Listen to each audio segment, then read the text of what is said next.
That's it, actually. Okay, good morning. Last day of lecturing. Today I will finish a little bit earlier because I need to check out and I have to travel back to Athens today. And after the break, then George will take over and present the two more presentations with two ferry accidents. So now, at the beginning, I will give you some overview of some of the research that we are doing currently, and is relating discussions about energy efficiency with safety. And I have an introductory part that it is about EEDI. Maybe you heard already about this, but I will very quickly go over it to set up the framework, and then I will report about Project Shopera that we are running in this during this time and will be finished next year. So the introduction from Kyoto Protocol, introducing the Energy Efficiency Design Index, the maritime field by IMO, and the concerns that were expressed through MAPC 212 on EEDI, namely that if this EEDI regulation is applied to ships and to particular ship types, then the ship wouldn't be able to safely operate. So here's a roadmap with starting with the Kyoto Protocol. The Kyoto Protocol was some agreement that was coordinated by the United Nations. And at that time, the countries agreed to reduce the impact of toxic gases to the air environment to avoid the disrupted climate changes and whatever negative results out of these climate changes. And in that framework, actually some work was delegated to IMO. That means the emissions to the air, the toxic gas emissions to the air, should be reduced not only from land transport, from air, whatever, but also from maritime operations. 1997. And 10 years passed until December 2007, and nothing has happened. So things were going slowly, and the maritime industry thought, okay, as we'll see, the contribution of the maritime operations to the air pollution is something in the range of 3%. And maybe everybody was underestimating this kind of contribution, and they said, okay, we're not going to hurry and impose regulations on ships. But in some other meeting that was in Bali, then United Nations, this UNFCCC, United Nations Framework Convention on Climate Change, they decided to speed up whatever effort was there, and then in fact they started doing also some work by IMO, so that in July 2011, then we had the introduction of EEDI and SCENP, EEDI, Energy Efficiency Design Index, and SCENP, Ship Energy Efficiency Management Plan, that was introduced also for controlling the operation of the ship. Whereas the EEDI is an index that is characteristic to a ship and particular design. The Energy Efficiency Management Plan is something that is implemented on every ship, and a company in charge of that ship is following up fuel consumption and also air emissions. And we'll see then what is obligatory for ships and what is done at the moment on a voluntary basis. Now, in January 2013, then we have this regulation applied to all ships built after that date with respect to EEDI. So ships built before, it was not applicable, this EEDI regulation. And not only this, then we will see over the years to come, that means every 5 years, then the requirements on EEDI became more and more stringent. And that means that the ship designs that were developed, they needed to, if a ship is today built, in 2015, and is going to operate at least for another 10 years, actually another 20 years, then actually it should fulfill EEDI requirements valid for year 2025. And these requirements, as we'll see, are 30% more stringent than those applicable at the beginning of this implementation of the regulation. So here are some statements regarding policy management, and this process also discussed among, at first during United Nations deliberations, but also at IMO, is quite complex, because the introduction of EEDI then included also discussions about competitiveness in shipbuilding, competitiveness in ship operations, and many interest groups at IMO started blocking each other in some developments, as any regulation that is introduced has some side effects, negative side effects. And if you implement such a regulation, you will see you might get trouble, and finally maybe not help the substance. Now, what is the basic concept of EEDI?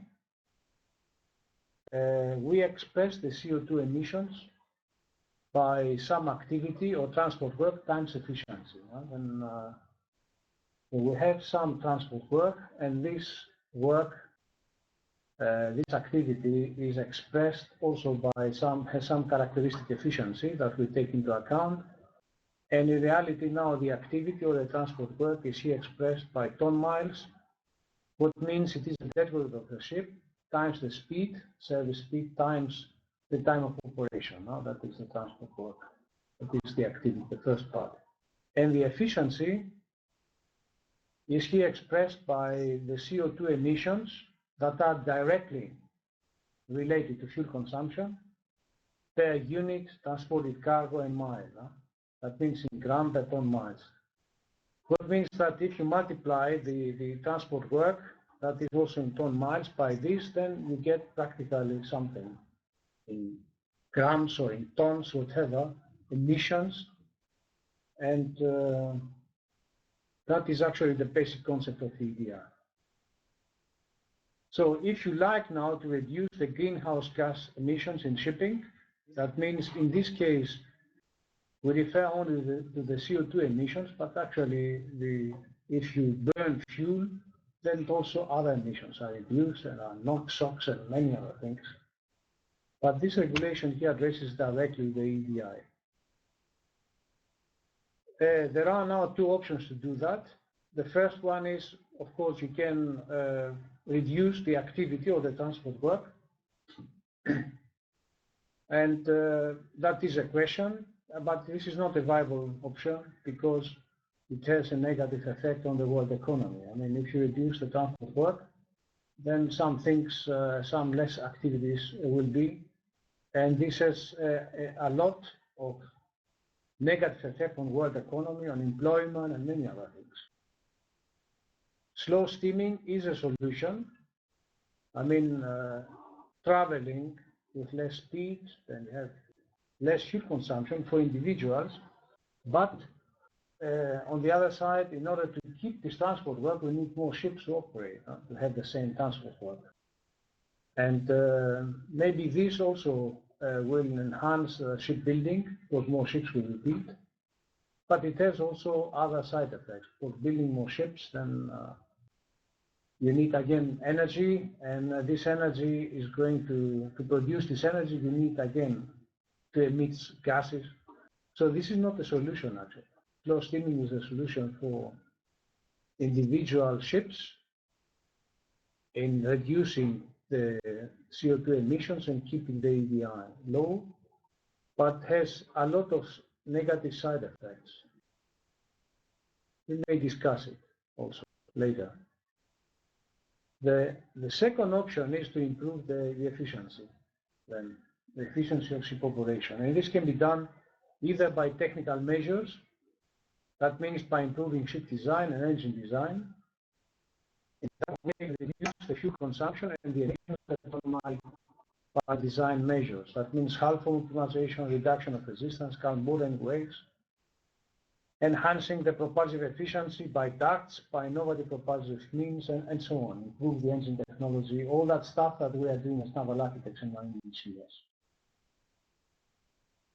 And this was originally actually the thinking of those introducing the EDI, that we are not going to reduce the activity of the transport work, but improve the efficiency by technical measures. So this is this kind of technical measures to improve the EDI through improvement of efficiency is addressing designers, shipyards. Whereas operational measures, that is the second way to do that, is to operate the ship efficiently at sea. That means reduce the fuel consumption emissions per ton mile. Among them is weather routing, trim optimization, and some other measures that you can take as operator to reduce the fuel consumption. As soon as you reduce the fuel consumption, then of course the CO2 emissions also will be reduced. So this addresses the operators, and now here's a statement by myself. The basic concept of EDI may be wrong for the purpose, and why I'm saying that, because actually improving the efficiency of ship design or improving the efficiency of operation is a basic target of a good naval architect, and an operator also doesn't like to consume more fuel than necessary for his operation. So trivially, he's trying to minimize the fuel consumption. So why to regulate this? Okay, you are not regulating properly in that aspect. That means the concept, in my opinion, is wrong, basically. But now it is too late to change, and you will see now the negative side effects that we have. It has been introduced. We have now the EDI requirements, and we need to see how to have the regulation in that aspect properly done, so that it does not have these side effects on ship design and operation. And remember this, that here I have underlined, fuel saving is the prime objective of ship design and operation. So this you don't regulate, because if you regulate wrongly, then you have impossible designs or many side effects on ship operation. Okay, this maybe you have already seen. I mean, the definition of the EDI, I don't need to come into discussion on this. Also, the EOI, the energy efficiency operational indicator, it is something like the EDI, but it is actually measuring the real fuel consumption during operation, and is something that is monitored by the operator on a voyage, and also on an annual basis doing statistics, as we will see. There are a lot of measures. This market emissions trading system also, that means the IMO started discussing if somebody is more polluting than actually it is according to his ship specification, then he may buy, say, some permission to pollute more if he pays a penalty for this. And then people started saying, okay, if I have some ships operating more efficiently and less polluting, and some others are not so good, then those who are more polluting to pay some penalty and buy, say, efficiency from the good ships. These kind of things.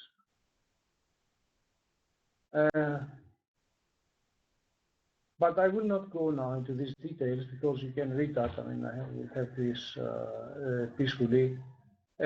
What is here is that you need to see the difference between EDI and EOI, whereas the EDI is a specification for ship design, then based on the ship type, the capacity of the ship, there is some specification how this index should be, and you should be below this required index according to regulation.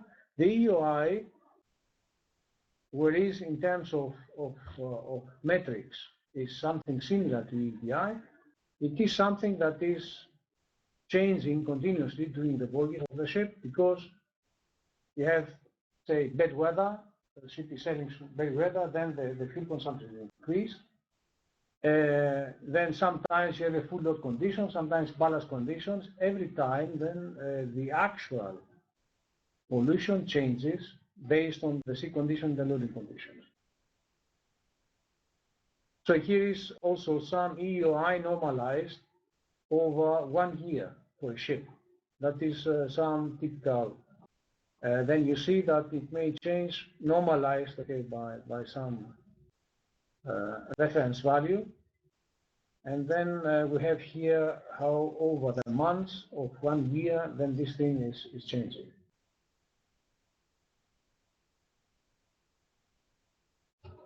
So here I have this implementation of EDI in terms of requirements. The original reference line was here, you see, 2013, 2014. That has been already passed, and we are now already 10% below this reference line. What says this reference line? For every ship type, you have this specification for EEDI in grams CO2 per ton mile, and then you need, according to the deadcode of the ship, to go here and see what you are allowed, more or less, to have as EEDI. The important thing is that every 5 years, as you can see, this requirement goes down up to 30% in year 2025. So if you design a ship today, or if some ship is launched today, then we'll be going to operate beyond 2025. Actually, this line is that you should take into account. Because you cannot say, okay, I'm passing this, and what are you going to do tomorrow? And these lines now is a question how they were produced and whether they are proper reference lines or not. And here we'll come to discuss something that also Eleftheria discussed in this course, how you work with databases and whether this work was done properly.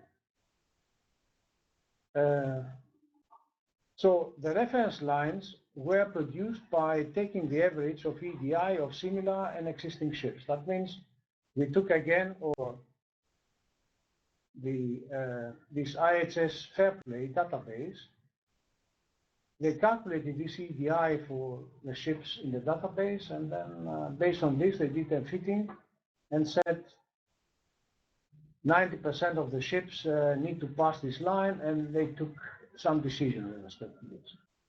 But this work, apparently, at least for some ship types, was fully done. And it was, I will come to this, and I will explain you why it was fully done. In any case, what is discussed at IMO till today is even nobody can say that these reference lines will be removed, but the first thing is how are these reference lines for the various type of ships, and then the reduction factors, how quickly this phasing procedure will be over the next years, up to year 25. So here are the reference lines for tankers.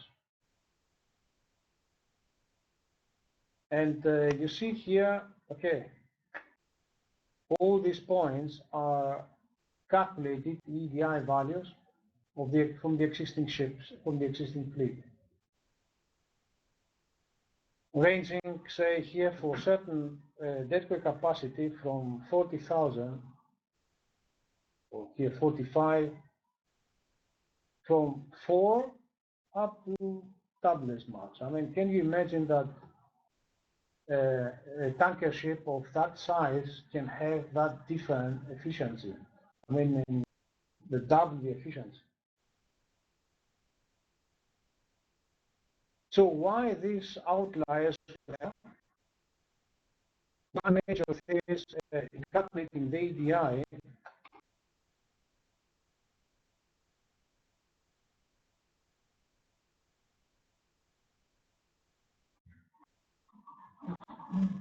What are the items that have a certain uncertainty here, if you calculate that?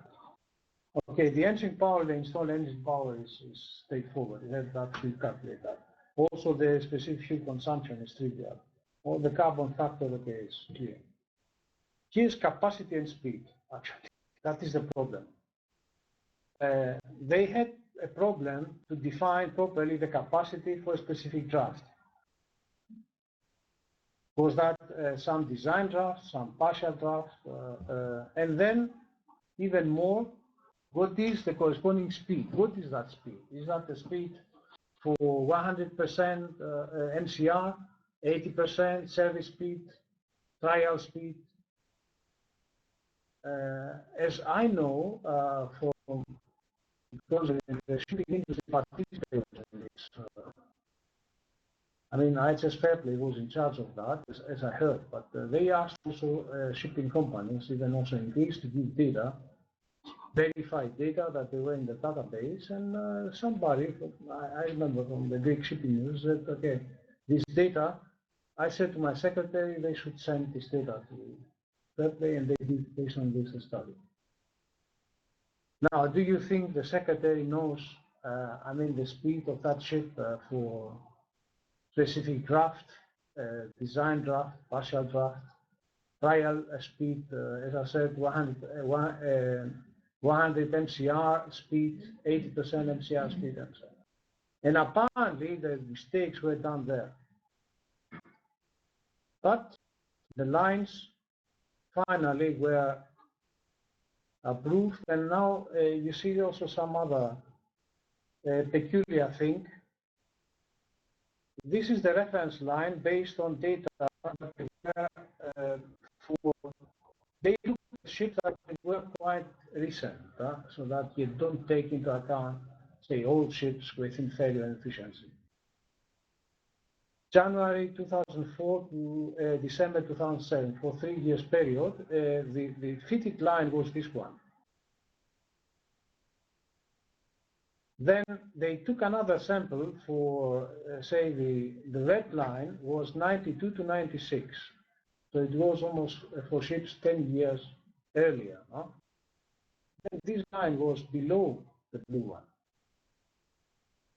So what means that? That ships 10 years earlier were more efficient. Can you believe that? So these lines started moving up and down and up and down, and sometimes they decided, and you will see that finally they were forced at IMO to change this reference line for tankers and bulk carriers. Last May, this line was moved up because a lot of ships were not passing this reference line. But it is a complex case, what I said to you at the beginning, also in view of competitiveness of shipbuilding, because there are now, in fact, ship designs from yards that are, say, cheaper yards, that are offering the ships for little money, where some ship owners go. And of course, maybe these shipyards do not care for the efficiency. It's also this kind of effect.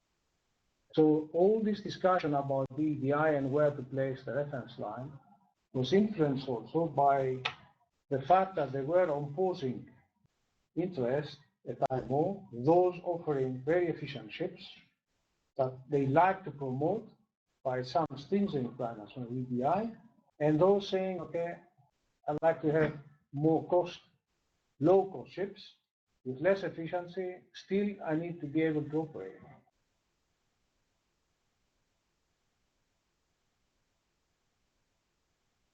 Here is the same example for container ships. Here we have some study for container ships, some normalized EDI, and this is for different deadweight container ships. 90 for the different periods, and that's for different periods. And you see over the years, it appears that container ships became less efficient. 92 to 96, 90, okay, sampling for this period.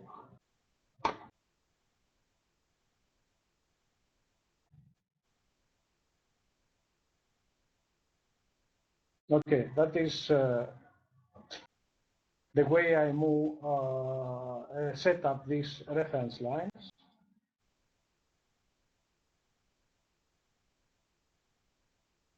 And now comes the following discussion. EDI refers to the performance of the ship in calm water conditions. What is happening if the ship is in rough conditions?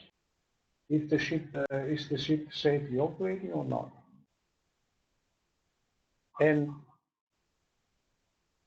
in that respect, there was some work by Ajax addressing this problem, and they found then that in order, it did some preliminary study on this and concluded on some minimum propulsion requirements, saying that, okay, for your ship to safely operate, you need at least this kind of powering. But this study was heavily disputed. People started arguing, okay, what means now rough sea conditions? Is that, say, some seaway 4 or 5 meter significant wave height, or are we going to take into account also monster waves? And this discussion became irrational because people asking to take into account also the monster waves, actually they were fighting the reference lines, not that they would be sailing through a monster wave. The monster wave they will avoid, and we cannot design ships, efficient ships for this kind of sea condition. So also here you see some statistics of ships, sister ships operating in the same routing and then having different performance in terms also of EDI. And the question is, why are sister ships operating in similar conditions then having different performance? Of course, these ships, okay, they were not sister ships. They were ships of the same capacity, the same characteristics, but built by different shipyards. I need here to be careful. A, B, C, D were different shipyards. The company ordered, say here in this case, PCC ships at 4 different shipyards with certain capacity and speed. And then you see that the performance of these ships in seaway was significantly different, although it was the same size.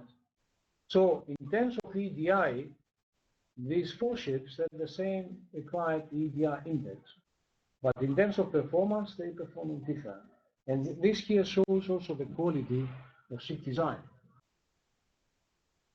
And Mr. Otsubo here was heading the Japanese delegation at IMO in these discussions. Of course, then there was some competition between actually Japanese yards, Chinese yards, and this kind of discussion. So I will skip that, okay. Here you can have some annual statistics also, EOI, because I need to come to discuss with you our project.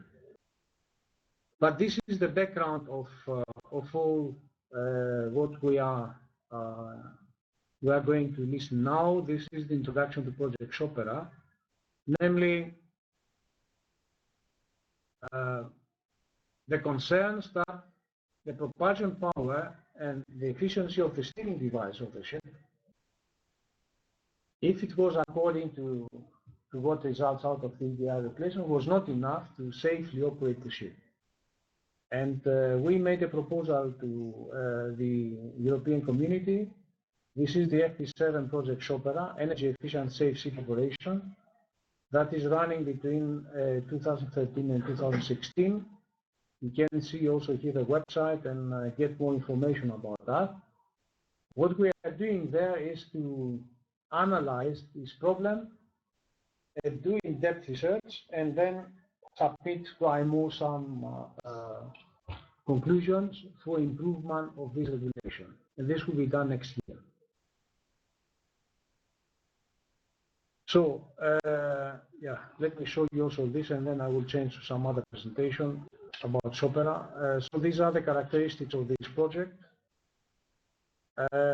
This was a project that was highly competitive because we had very strong competition by other groups. We are 21 partners from 13 European countries, and quite representative in terms of yard shipping companies.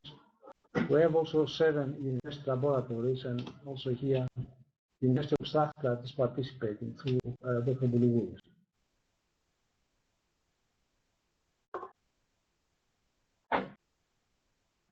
So, to some other more recent presentation about Sopera.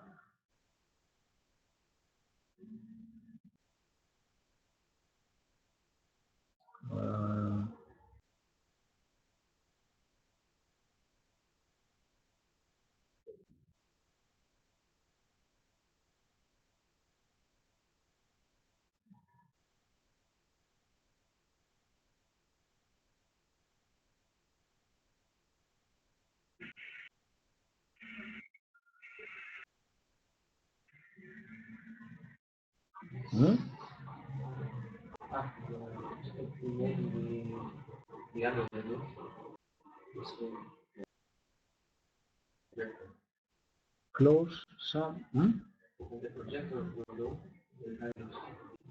here. Just a moment here. Just behind you.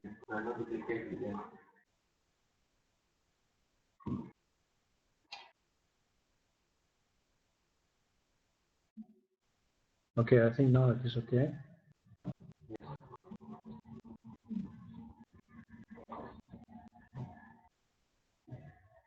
Okay, this is a presentation that I made now 2 weeks ago in Providence, and it's on behalf of the consortium. You see there also the co-authors. These are colleagues leading the work packages of Sopera.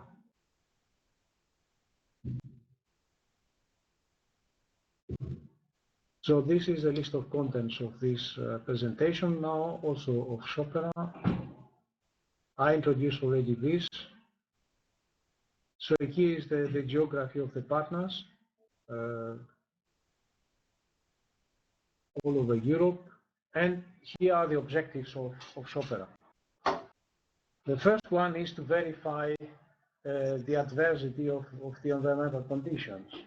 And because this is something highly heated, discussed at IMO, some people opt for very extreme situations that we need to check. Some others say, let's be more realistic. For this reason, we did some research, and I will show you some very fundamental results in this.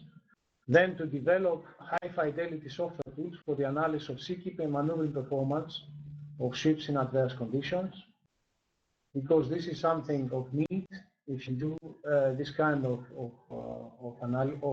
research. At the moment, the state of the art is not that satisfactory. And I like to tell you as hydrodynamicist that the maneuvering of the ship in adverse conditions is the most complicated hydrodynamic problem in hand, because it includes all known basic hydrodynamic problems, from resistance, propulsion, maneuverability, seakeeping, everything is included.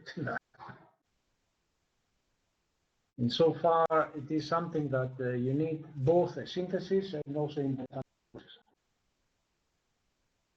Then we conducted a series of water tests in combined seaway and wind environment for a series of prototype ships. Integrated software tools for setting up a multi-object organization procedure, like we did in goals and other projects, and I explained to you yesterday. But here, actually, to optimize the ships with respect to maneuverability in seaway. Then to investigate the impact of some improved guidelines for estimating the EDI and the minimum powering on the basis of case studies for various types of ships, and develop then new guidelines that we are going to submit to IMO next year, in October 2016. So the first item, as I said, is that is a work package led by DNVGL, is the critical analysis of adverse conditions presented in the EDI documents, and to identify also relevant ship types and sizes that are critical with respect to the application of EDI, and select data to collect data regarding the operability of various ship types, accidents that happen in the presence of adverse sea conditions, in order to say, okay, these kind of accidents that we are looking at, namely maneuvering accidents when the ship has not sufficient powering and steering, happen at this kind of sea conditions. To be realistic, because you can say, okay, we designed the ships for monster waves, but on the other side, we need to see when in practice we had this kind of accidents. Then to do a risk analysis of accidents, as we explained in the last days, and propose new safety criteria and standards. Now, the interim guidelines for the adverse conditions as laid down at IMO are shown here. Namely, adverse conditions are defined in terms of significant wave height and some spectrum that has a certain peak period, and also a corresponding mean wind speed. After deliberations, IMO concluded that this kind of requirement should be dependent on ship size, and then said if the ship was less than 200 meters, then the relevant significant wave height should be 4 meters. The peak period would be checked between 7 and 15 seconds, and the mean wind speed 15.7 meters per second. For ships over 250 meters, then we have these requirements: 5.5 meter significant wave height, and in between you can linearly interpolate. I'm not going to explain you how IMO, and it was based on an AJAX study, concluded on these conditions. It was also based on operability or statistical operability, actually. But I will explain you what we did.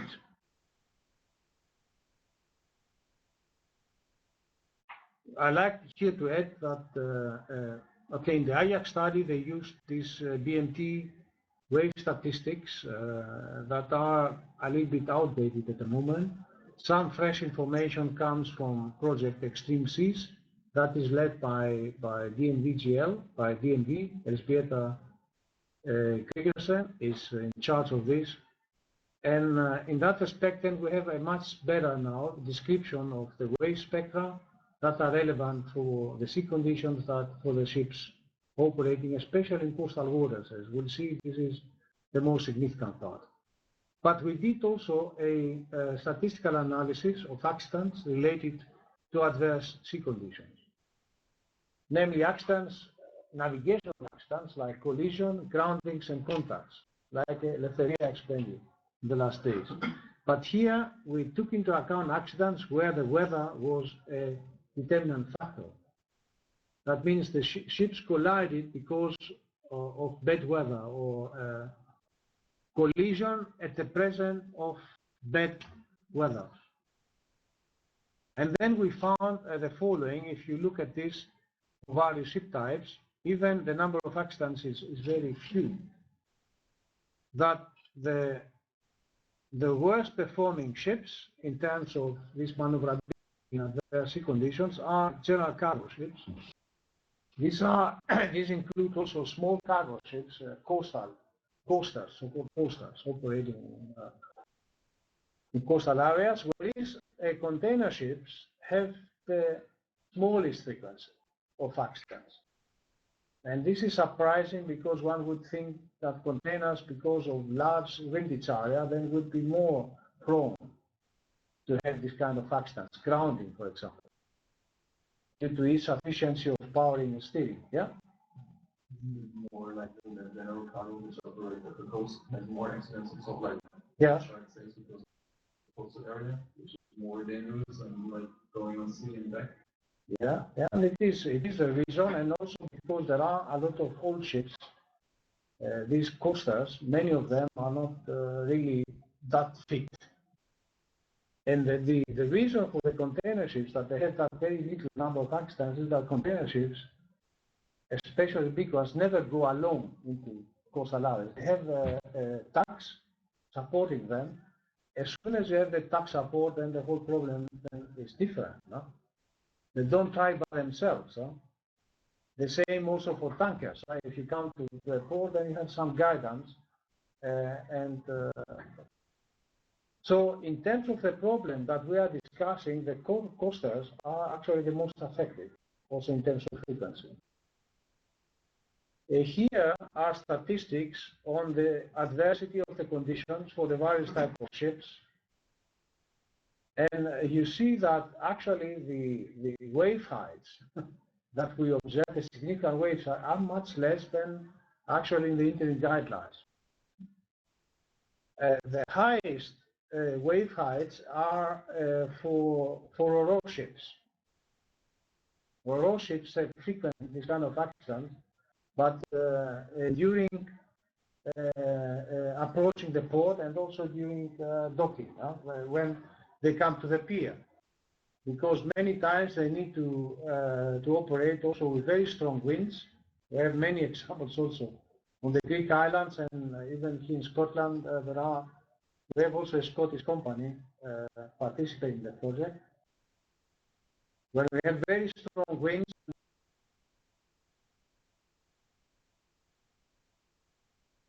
Also very good steering in order to approach properly the pier.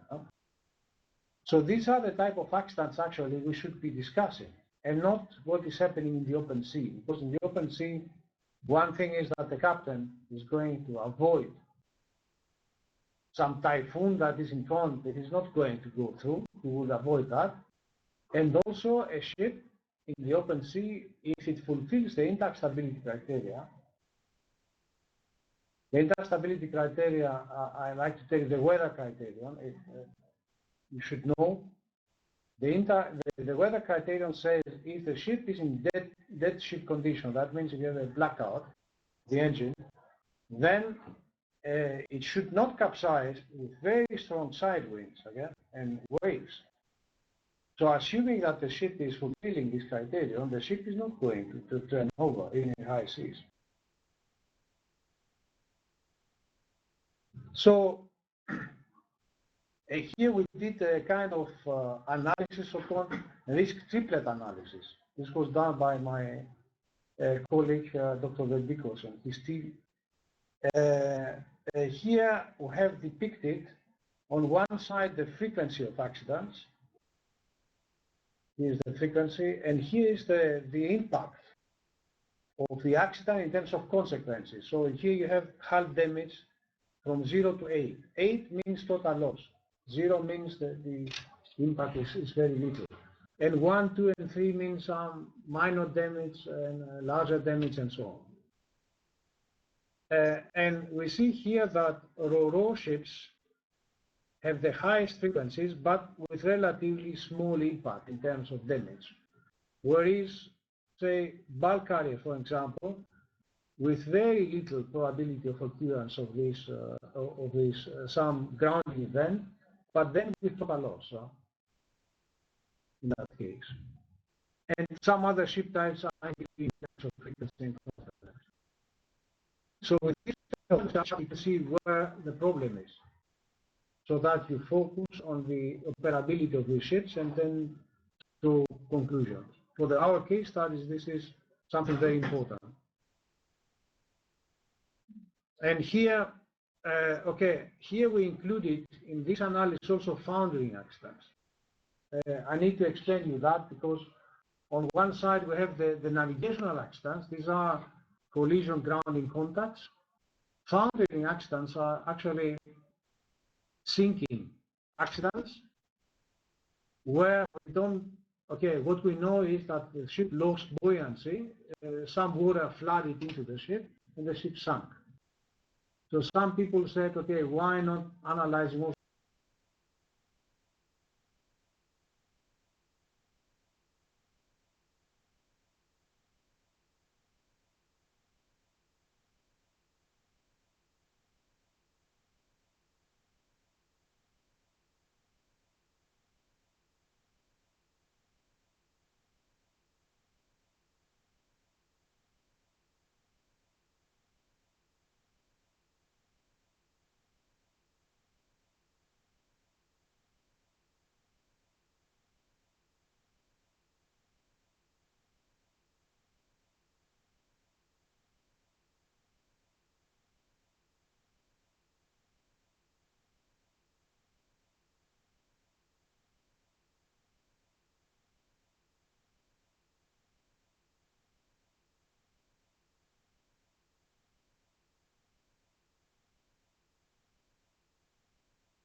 that is significant for IMO to look into the subject. The ship types with the highest accident frequencies are cruise ships, RoRo, pure car carriers with large vintage profile area, and partly frequent force. That is on one side, the ships with large vintage, and the second one, general cargo forces with frequent force. And the severity of the weather conditions for navigational accident is much lower than anticipated after what we have been discussed at the moment. Only, significant wave height 2.2, I like to tell you in terms of if we assume that the sea wave from the ocean process, that you can still have waves, maximum waves of around 4.4 meters, 2.5 meters. Okay, with a significant is 2.2. Maximum likely waves to appear is double this.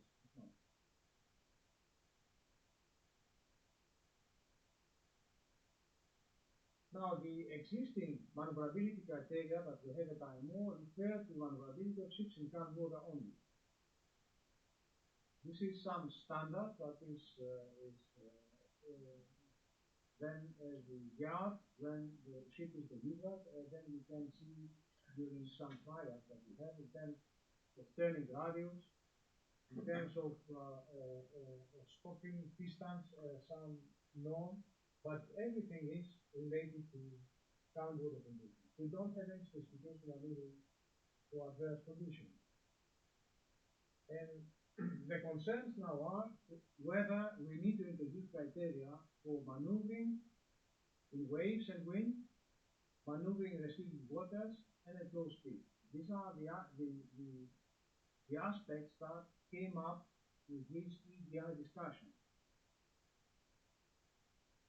Now, these criteria should take into account the the sufficiency of the steering devices to withstand the environmental forces. So the problem is not only a powering problem that comes out of EDI, it is also a steering problem. The EDI does not specify anything about steering efficiency, whether the rudder is sufficient. But here we have the combined action of the engine, the thrust, and the rudder. So you need now to see whether the steering devices on board of the ship are sufficient for safety operating. Of course, the criteria and what we calculate should be ship specific. That means for every ship that we need to have this kind of some specific requirements. We calculate the sufficiency of the ship, not to be very generic. And the minimum ability to withstand environmental force should be known. That means we should develop criteria respectively. Here are the maneuverability criteria that we are going to propose as Opera. We have three different conditions. One is the extreme weather in the open sea. Then the functional requirements should be that the ship should be weather vaning in both seaways. That means that we assume a certain scenario in extreme waves. We need to define how extreme this wave could be. But what we like to do is to keep the heading, not just go to the side and come into danger, but we have to prove that you have sufficient power in steering to keep the bow wave condition by your engine and your steering device. The second set of criteria will be related to escaping and increasing storm into coastal area.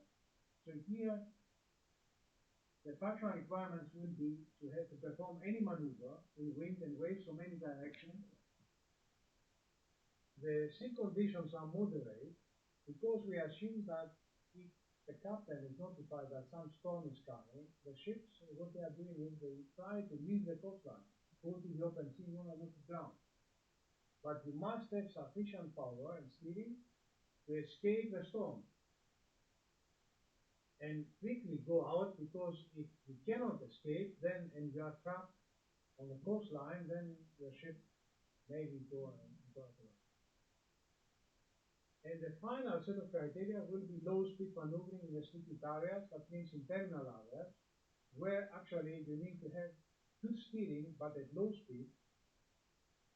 But in this case, the waves do not play a role, because waves do not develop in terminal areas.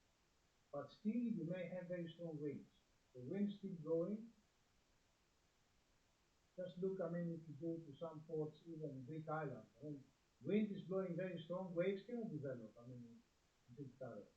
So what you need to prove then at low speed, and at low speed, as you know, the steering devices are efficient because you don't get enough lift. Then to withstand the winds and then safely operate. So these are the three sets of criteria that we are working and we are going to propose to IMO.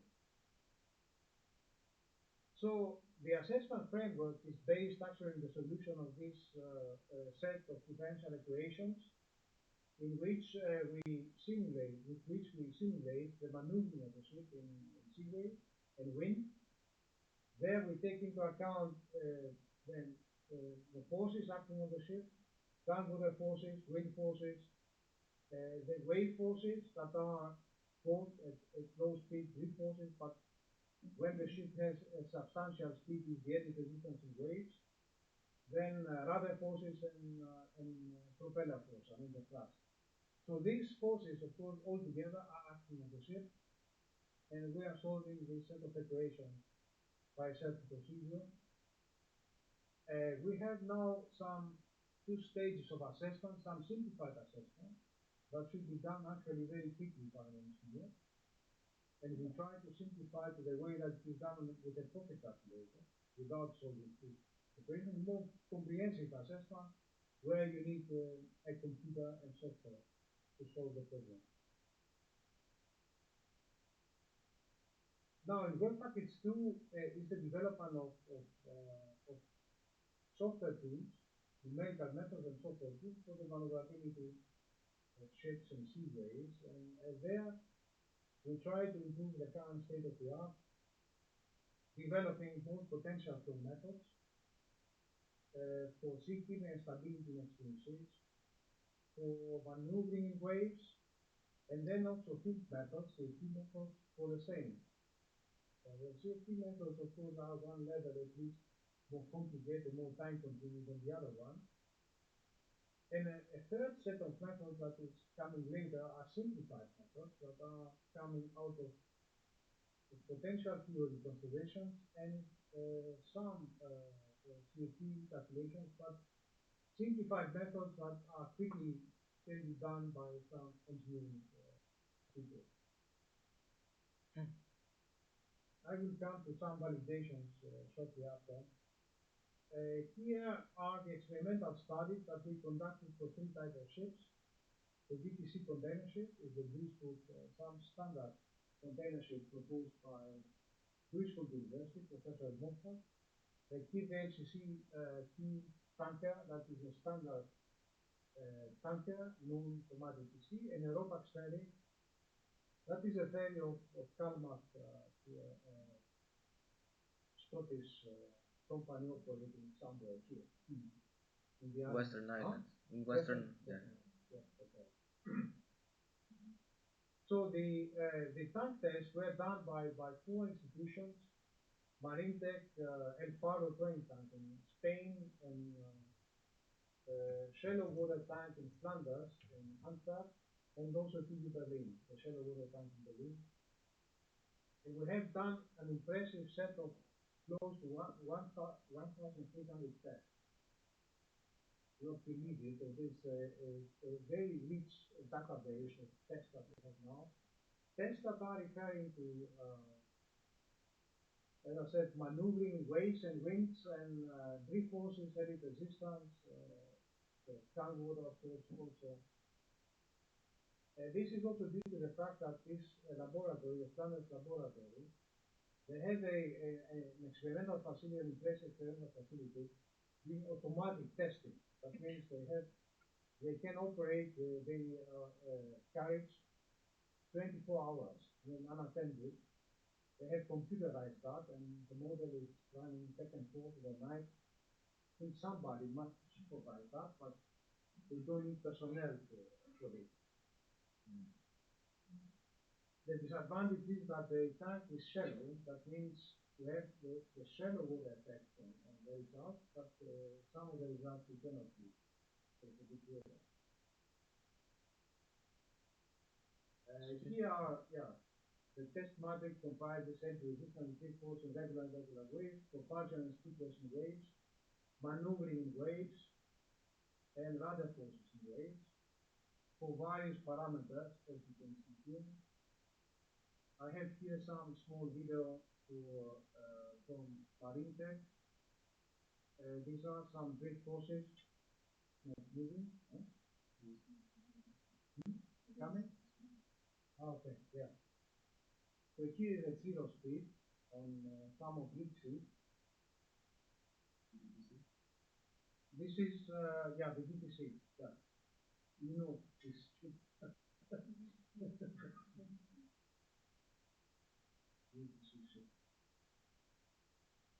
And then we have also here some turning again of the DTC ship.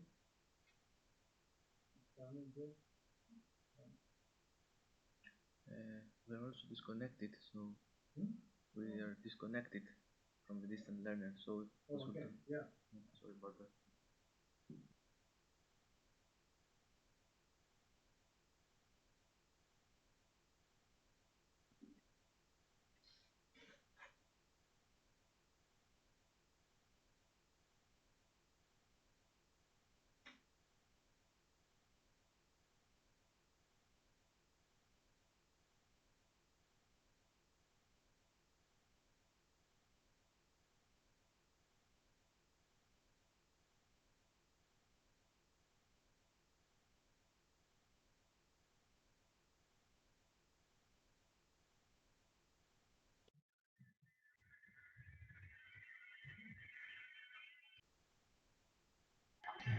Okay. I don't know whether it is running now, the video, or should I open again? This is this one, but I have the second one. I need to start this, then this.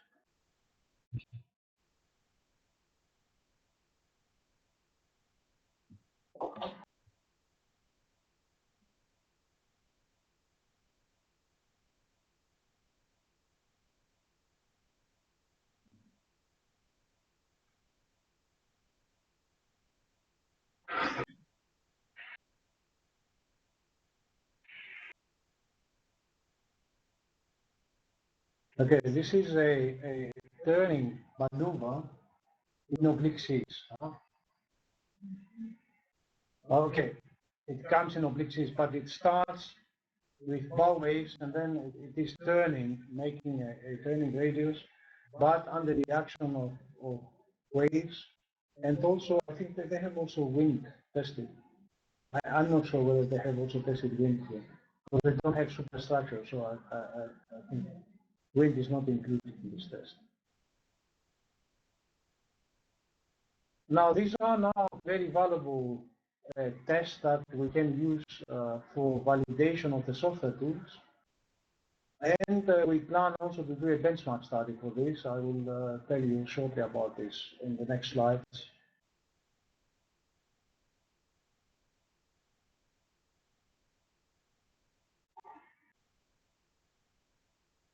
So now, independently of these very fancy numerical methods, I will come to that back in the experimental methods. We plan now to have an open benchmark study with external participants to evaluate the available state-of-the-art numerical methods and software tools. So this call just came out last week, and we released the details of the study in beginning of December. And results will be presented at some workshop that we planned for April 2016 in London, maybe at IMO premise or Lodge Register, some Lodge Register facility, so that we can say that the state of the art now for this kind of calculations and estimations of performance is this. Of course, our group is also going to participate in this, the software group with the experts. So besides this validation of the, say, the more high fidelity tools that we develop, we have to develop and also simplified level 1 methods, so-called level 1 methods, that can assess the maneuverability, intact stability in adverse conditions by very simple tools, actually pocket calculator tools, as we say. And now I have in the next graphs. Okay, here is some still from the validation of methods. I'd like to show you here some CFD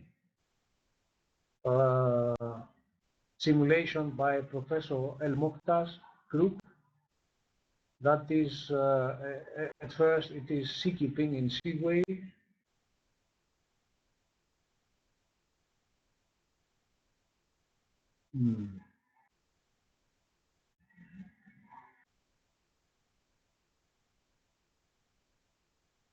Doesn't show.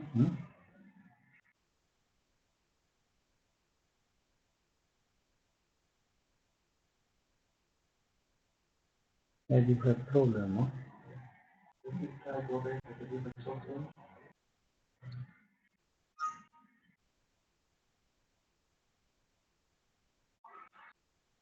Okay, let's try. I have another two. So here are some validation of methods, both level 1 methods and level 3 methods. Level 3 means more detailed method. For the edit resistance, the DTC containership,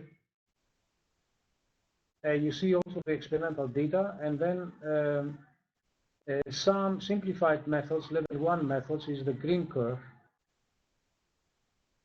And short wave approximation formula that we developed is this red curve. Short waves means if you estimate the eddy resistance in waves that are when the length of the wave is less than 0.5 the ship length, 50% of the ship length, then the problem in certain ways simplifies, and then you can really calculate the eddy resistance by pocket calculator.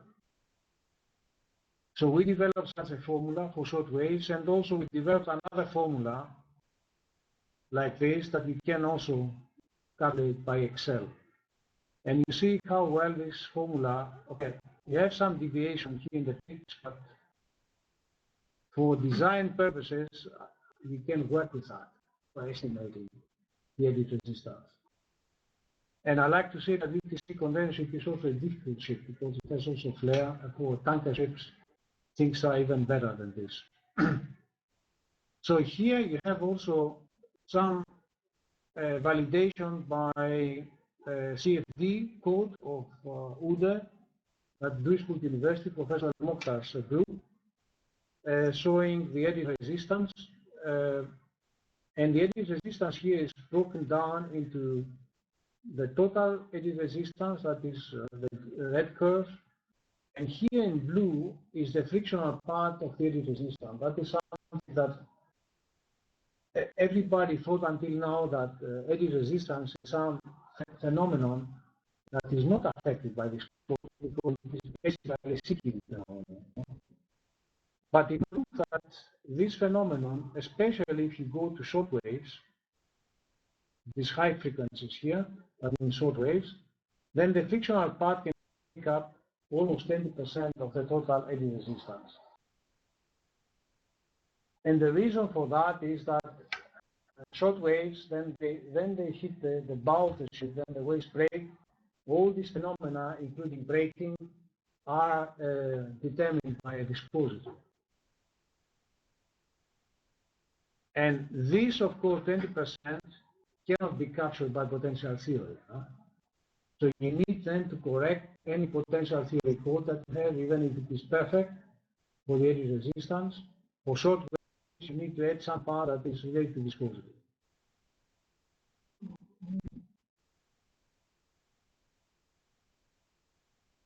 So here also by Professor Mokhtar's group we have estimation of the powering in calm water and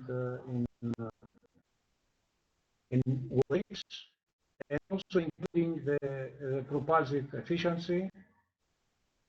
His group, I hope this video we can show,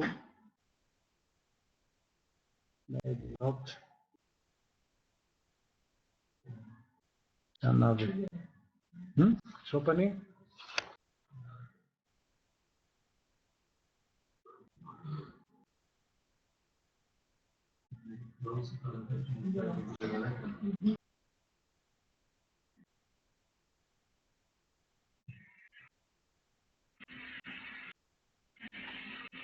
Here. No, I can see that, but on the screen you cannot see that.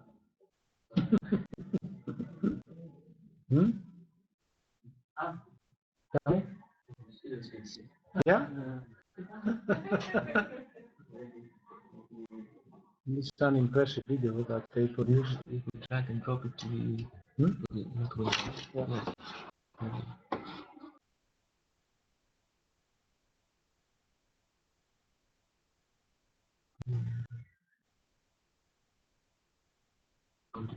Over there. Yeah. Okay, there it starts. So this is the maneuvering of the ship. I mean, it is taking now a turn in seaway, and you see here that he has modeled the whole process. I mean, also the propellers, the rudder, and whatever. And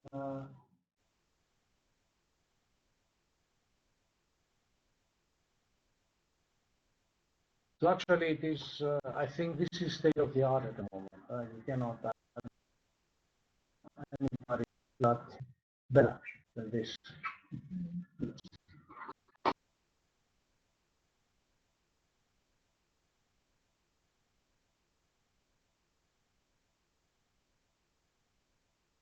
So here, okay.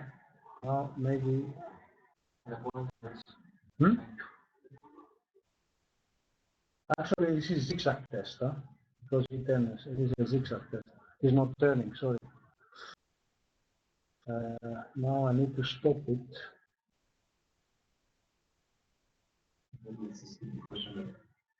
Turning around. Yeah. It's a zigzag test. That means zigzag. Then you turn the rudder like zigzag, and then the vessel then reacts accordingly and make like an S, no? Continuous S. What I mean in the simulation is the movement of the ship is caused by turning the rudder. Yeah. So that it's not like defined by. No. It is solving actually the differential equations of motion. Yeah. What I explained before in this set of equations.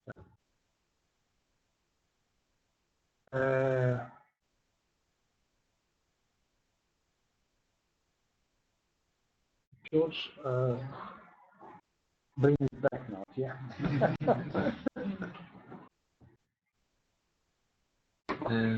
This one? Yeah.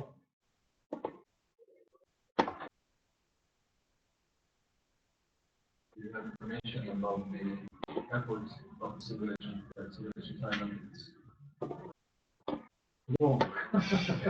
But I think you need to ask Professor Gupta. It takes long time.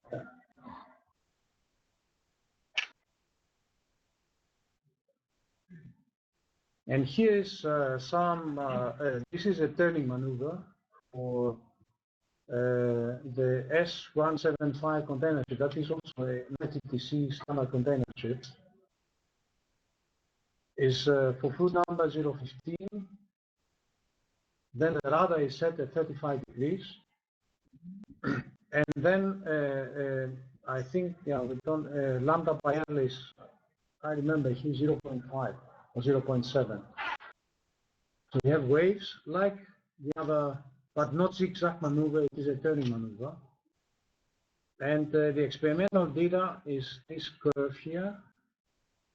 That is what the ship is doing. And we have simulated with hybrid man, that is some new software that we are developing in PUA. This one and this red one is some early results by Professor Yazukawa from Yokohama University. So the results are very sensitive. So if you go into this, and we are developing all this software, hybrid man, it's very complicated in terms of what is contributing, because you are solving the equations of motion in the time domain. We are doing that in MATLAB here.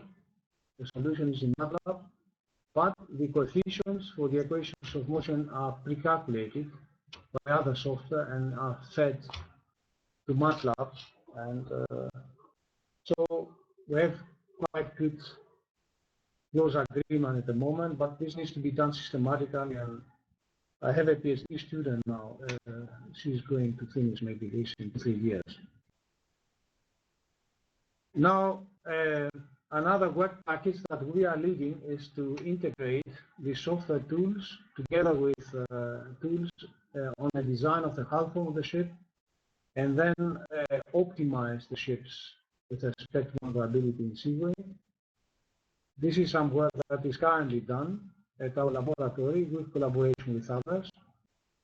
And this kind of optimization will be both global and local. That means global, that we optimize for the main characteristics of the steering devices in relation to the hull form characteristics, main characteristics, whereas the local optimization will also include CFD calculations for improving the hull form.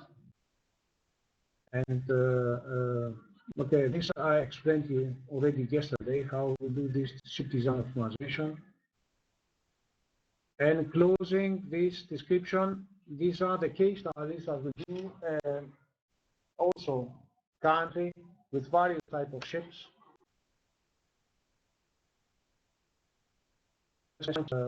cruise ships, ro-ro ferries, general cargo, LNG carriers, and so on. All these ship types will be tested with respect to the guidelines that we are going to submit to IMO, so that we are sure that they are realistic.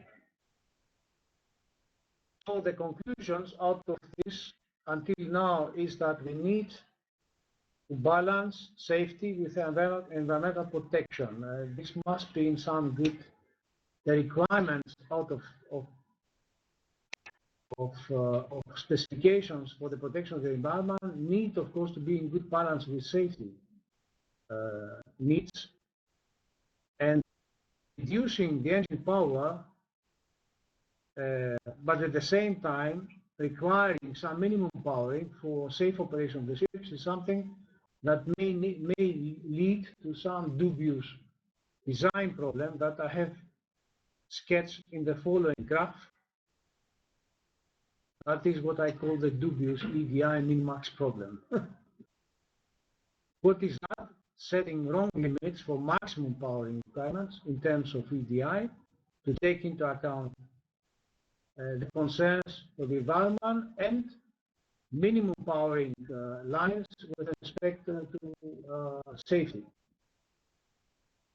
So the well-posed problem is this one. Then you have here the power divided by dead weight and speed, that is practical ADI over the dead weight of the ship, okay? Then you have this line that is the maximum power requirement with respect to the protection of the environment. You should not go beyond that because you have made too much. At the same time, you will need some minimum powering in order to safely operate. And your design space, the allowed design space, is here. But if these curves are not properly set, then you may come to this case. Okay? Then there is no design solution. In reality, what we have today for some ship types is this kind of situation. And what we are doing at IMO is just moving the lines and then trying to find. But actually, it is an interesting problem also from practical point of view, and we need to be aware of this actually when developing the regulations. So closing, I'd like to tell you that we plan some public workshop, as I said, in London, 13th to 15th of April. This will be locally organized by Lloyd's Register, in which we present the results of our benchmark study and discuss this also with other people interested in EDI at IMO. And the final meeting of this project will be at NTUA at the end of September coming year, 28th to 30th of September. Also, I'd like to say that we plan submissions to IMO to MAPC 69, 70, and 71. The next one will be in May next year. So we are preparing already for MAPC 69. Maybe some joint submission with Japan. We have close collaboration with a parallel project to SOPERA by Japan. That is a project supported by the Japan Association of Shipbuilders and Operators, and other parallel projects that are conducted in Netherlands and Korea, so that we try to contribute to some consolidated opinion about this, because until now the discussions have been heated by different groups, but we as SOPERA project, we don't promote specific delegations at IMO. So far we are open to collaborate both with, of course, the European Union countries financing actually this project, with EMSA, and others that are interested in our work, supporting our work. So it is always some difficult case to find a good compromise and convince people in politics about the requirements. It is like the R index that I discussed yesterday with you, or day before yesterday. We are continuing with our research, and finally at IMO, other people decide, taking into account also other criteria, except for the scientific ones. But this is the fate of every project which you are doing. Okay, that's all. Thank you very much. Have any questions?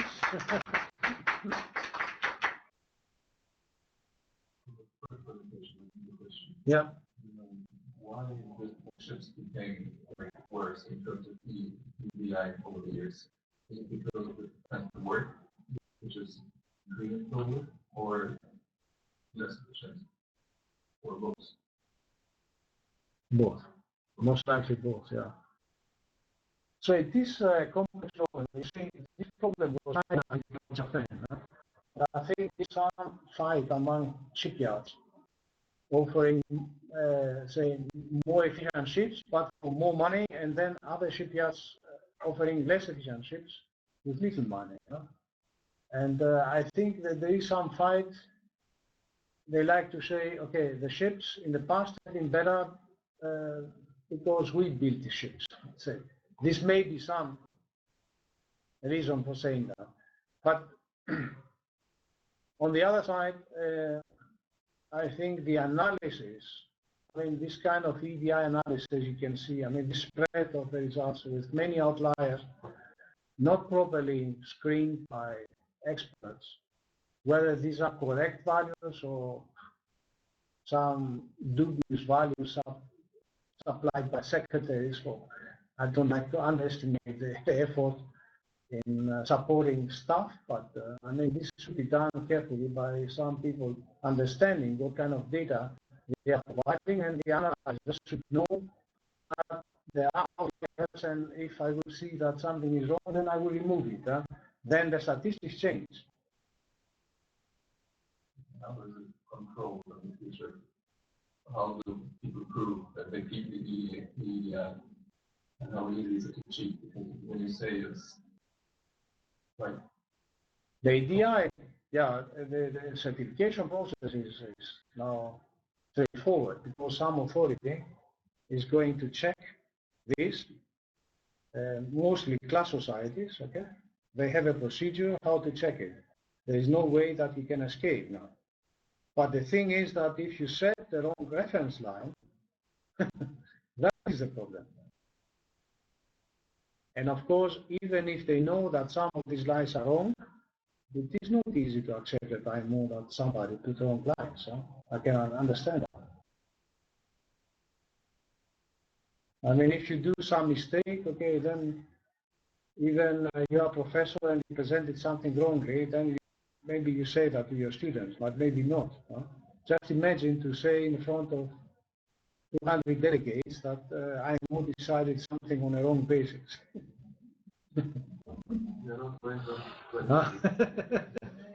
It's not going to happen. Okay, maybe.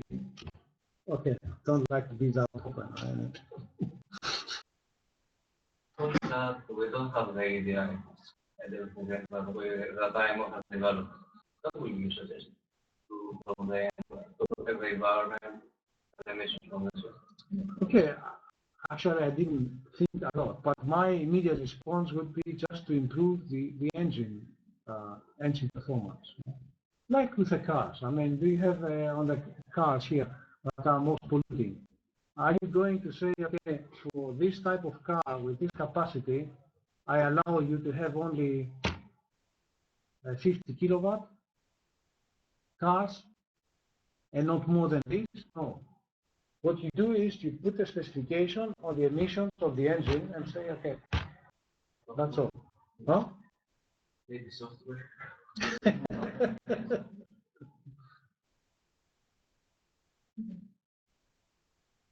Because the efficiency, again, to regulate efficiency, you think, in the concept, in my opinion, was wrong. Because this is a basic subject of every naval architect. You try to optimize.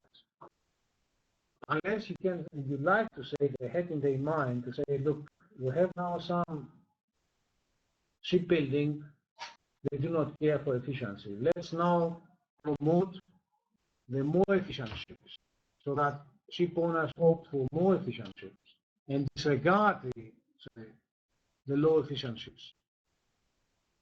But this is not the effect. The effect was something different, and people strategically dealing with this should have thought about that.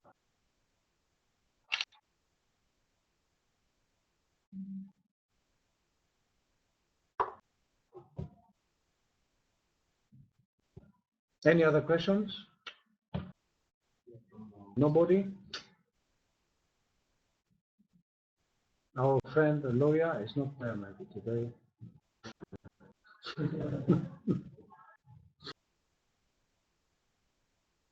Now, take this to right.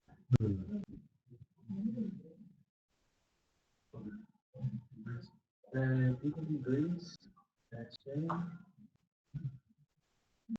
it's obviously